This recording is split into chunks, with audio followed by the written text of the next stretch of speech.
Okay, alright, we are back. You ain't so tough with that bad boy tuck. I'ma get it how I'm living, I'ma walk the walk. Outline my lines, I rap through thought. Yo people, what's happening? Welcome back to Football Therapy with me, your host Jan. How's it going? Are you okay? Last couple of videos have been pretty serious, of course, speaking about the Enzo Fernandez video fall out. But now we're back on Chelsea news. We're here to talk about people training, football kits and sponsors, and all the regular kind of stuff you'd expect from a Chelsea news video. So, as always, thank you so much for being with me.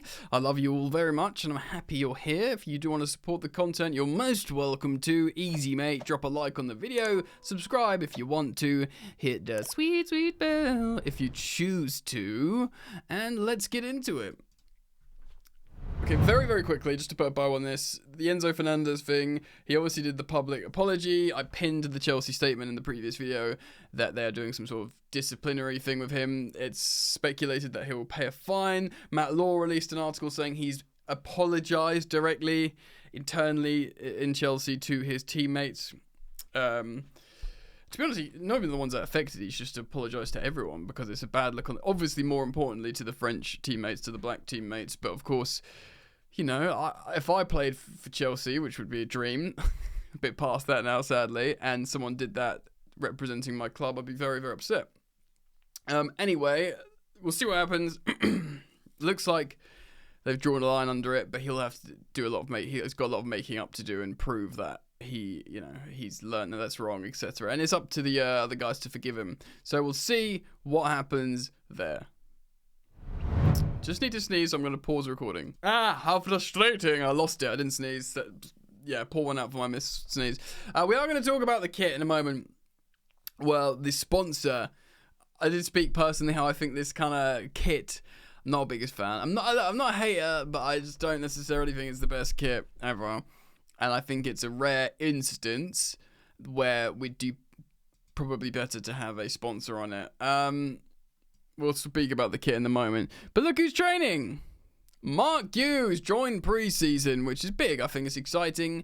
Really interesting to see what Enzo Maresca, the new Chelsea manager, thinks of this young 18-year-old striker. He is young, but he's not like, you know, he's still a couple years older than Lamine Yamal, his old teammate.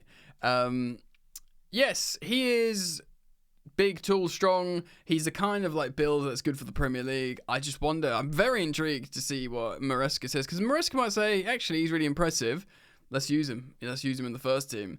Because he's on first team wages, and he signed to Chelsea on a 5-year deal, not on a 37-year deal or whatever they do these days.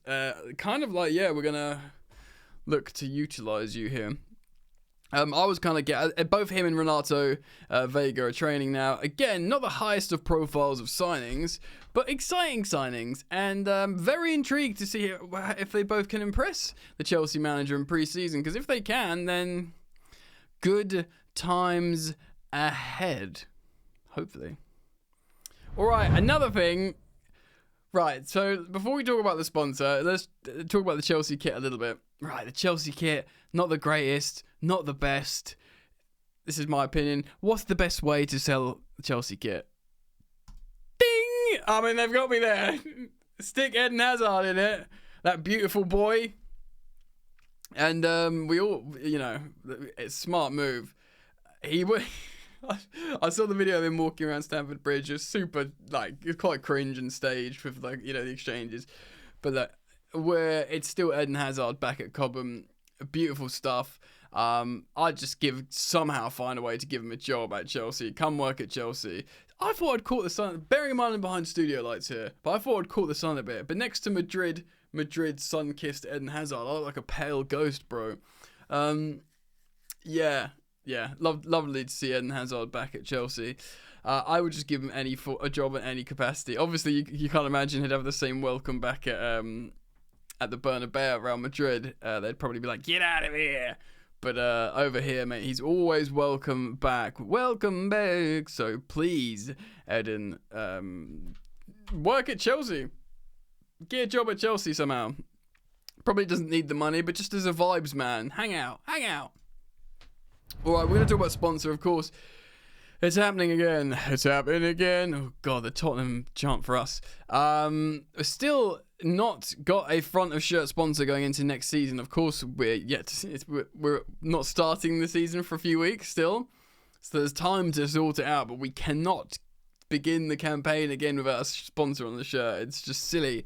Although, I wonder if Chelsea quite like the idea of selling shirts with both sponsors and without sponsors. Maybe it's like a really interesting and unique marketing ploy because they know the super nerds will buy one of each and they can make more money. I don't know if they're deliberately doing that or if maybe that's just an added bonus. Okay, so Lou _class_, excuse the pronunciation, but Lukasz Bezcek is an X account, a Twitter account, and apparently he's the head of marketing at IntelliSport. He's at Sportigo, essentially. He's a sport business Twitter account. He does a lot of stuff. I've looked at his followers, big football Twitter accounts, but also people like Ben Jacobs of CBS and, Talk Sport and Give Me Sport, of course, Nizar Kinsella of BBC Sport, and of course Matt Law, which is the Daily Telegraph football news correspondent. All follow him on X, formerly known as Twitter. So that's what I'm going by when I read the following X post, it's a tweet, on the Chelsea sponsor situation. Okay, so as always, disclaimer, don't shoot the messenger. Right, Lou _class says this regarding Chelsea's main sponsor. Chelsea's internal structures, the CEO, CRO, and the SDs, the sporting directors, have different opinions on various topics. So, currently, Bedad Eghbali is only responsible. I think he's like the only person responsible for finding a new front of shirt sponsor. Off the bat, can I just say, off the bat, that's not good, right? That's saying everyone in the Chelsea hierarchy and structure, and again, a caveat, this is the last time I'll do the disclaimer, but if we are to believe this guy who's followed by reputable people, he's saying everyone in the hierarchy and the structure have different opinions on various topics, which is inferring regarding the front of shirt sponsor. So now it's just gone to Bedad Eghbali, of course, the co-owner with Todd Bowley, but we've been led to believe over an extensive period of time now that Bedad Eghbali is the big dog. He's the face of the money. I know Jose Feliciano is as well, but you don't really see from Jose. It is Eghbali. He's like, in a way, the new Roman Abramovich. He probably won't enjoy that branding, but it's seemingly that. So when stuff doesn't get done, he goes to do it. He goes to get the Mudryk deal done personally over. Do you know what I mean? He sort of takes control when he wants to. So Eghbali is trying to get a sponsor from Saudi Arabia, and it's not Riyadh Air. Right, so that is essentially he's speaking to someone, but he's afraid of the backlash from fans, like in the case of Stake.com. Of course, Stake.com was is it crypto gambling? I think it was. So it's tough from Saudi Arabia because people have different positions on it. I mean, many Chelsea fans don't mind selling players to Saudi Arabia for money, so there's not that much difference to being sponsored by them. It depends what your position is on the whole sports washing thing and the soft power play and all that kind of geopolitical minefield. How would I feel about it? Well, I'd be open to constantly and learning more and being educated more. My gut reaction is I'm not sure I'd care about a Saudi sponsor for a shirt, to be honest. I mean, I'd probably have an issue of Chelsea being owned by state ownership.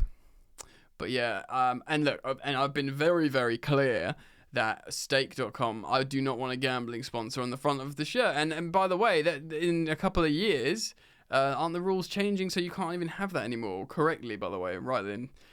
So I wouldn't, there will be a backlash if he goes to gambling again. It's like a cheap way out to get optimum funds, as if all gambling sponsors. He says, good relations between the Public Investment Fund and Clearlake Capital where invested funds are key of importance. Yeah, so we know that it's not just Clearlake Capital, the public investment funds. We know Todd Boehly, who of course is part of Chelsea's ownership group, who is not a representative of Clearlake Capital. Clearlake Capital who own about approximately 2/3 of Chelsea. They're the money. Todd Boehly also has links and business links within Saudi Arabia. So Chelsea as a whole, or Blue Co, should I say, do have good links with Saudi Arabia, and I suppose with that the PIF, the Public Investment Fund, who of course also incidentally own Newcastle United. Yes. So apparently this is of key importance. So Mr. Lucas goes on to say this: talks are ongoing, but no one is able to offer 45 or 50 million pounds per year. The Saudis are willing to reach an agreement, but at an appropriate market value. Now, this is interesting, right? Because the three deal that we had is 50 million a year. But of course, Chelsea were better back then. We were wearing 3 when we won the Champions League. Obviously, before that, I think when we signed the 3 deal, it must have been 2019, maybe? I'm struggling to remember when it was. Did they take over Yokohama Tires? Because obviously we'd won the Premier League not that long ago, but pretty long ago.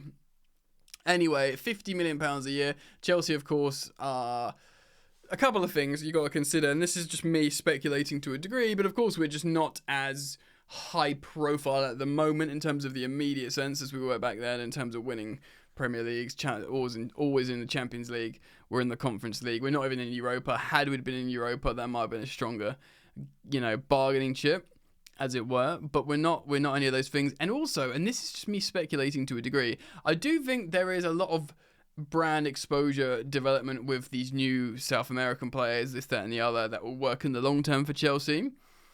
But we're not signing Galacticos, we're not doing the Eden Hazard and that. Even this last summer under Frank Lampard, when we, that summer under Lampard, we got Thiago Silva, Kai Havertz. Real Madrid wanted Kai Havertz, Timo Werner, Liverpool and Bayern wanted Timo Werner. We saw Thiago Silva, Ben Chilwell, £50 million. Fullback, really highly rated fullback, and Hakim Ziyech, playing in the Champions League final and 3 times in a row, Alex is Player of the Year. Like, high profile, high following players. It's kind of still like that sort of Eden Hazard and N'Golo Kante era of bringing in like these talents. Oh, someone's at my door.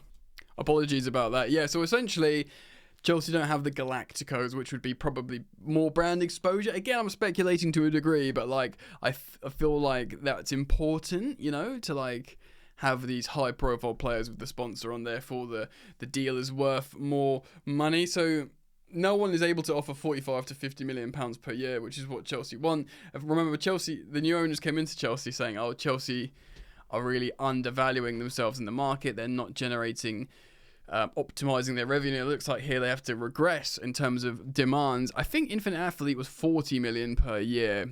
So it looks like they want more than that. Maybe because I think they're in Europe this year. Last year they weren't. Maybe not.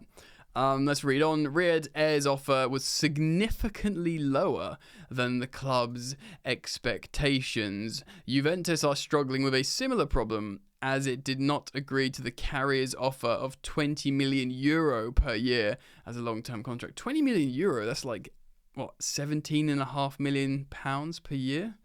That's low. I mean, maybe that's Juve, and Juve get paid less because they're not on the Prem or something. I don't know, but yeah. Next season, we will likely see the Infinite Athlete logo on the sleeve of match and training jerseys. Although nothing has been finally decided, the original deal was only for 1 year to remain as shirt sponsor. Does make you wonder if they're going to try and figure out another, short-term deal of Infinite Athlete for just another 12 months, because you don't want to necessarily sign a long-term deal at a low yearly value and then suddenly, get back in the, Champions League consistently and challenge for the Premier League, and you're on this low value or lower value deal. So you can understand like waiting until you're good, essentially, before negotiating a long-term deal at a stronger value. Look, man, you know, for me personally, to give my thoughts on this, I just don't want like a gambling sponsor. I'm pretty easygoing in terms of what we could go with. Obviously, you want to optimize value, do what's best. If you could just, in my dream world, I'd just pick Nintendo or something like that. Remember when there was the kit launch last summer? We all thought, because there was a Game Boys, we all thought it was going to be a Nintendo sponsor on the shirt, and I lost my effing mind. That would have been a dream come true, but you know, why would Nintendo sponsor Chelsea Football Club? You know, that is just not gonna happen. Yeah, man. So yeah, interesting, frustrating as well to see that Chelsea still haven't negotiated this situation yet with the sponsors. Yeah, but I want to direct to it, and we move from here. Alright guys, keep it locked, because I'm going to talk about transfers in the upcoming videos in the next few days. Of course, we are expecting some high-profile exits still from Chelsea, as well as potentially a couple of new inclusions, a couple of new signings. Of course, there's the Lukaku story to Napoli. That's a big story. Lots of stuff to follow, so keep it locked here to Football Therapy. I will keep you guys posted on all the news and give you my commentary on it. So thanks for supporting me as always, and I do hope to see you back here soon. Peace.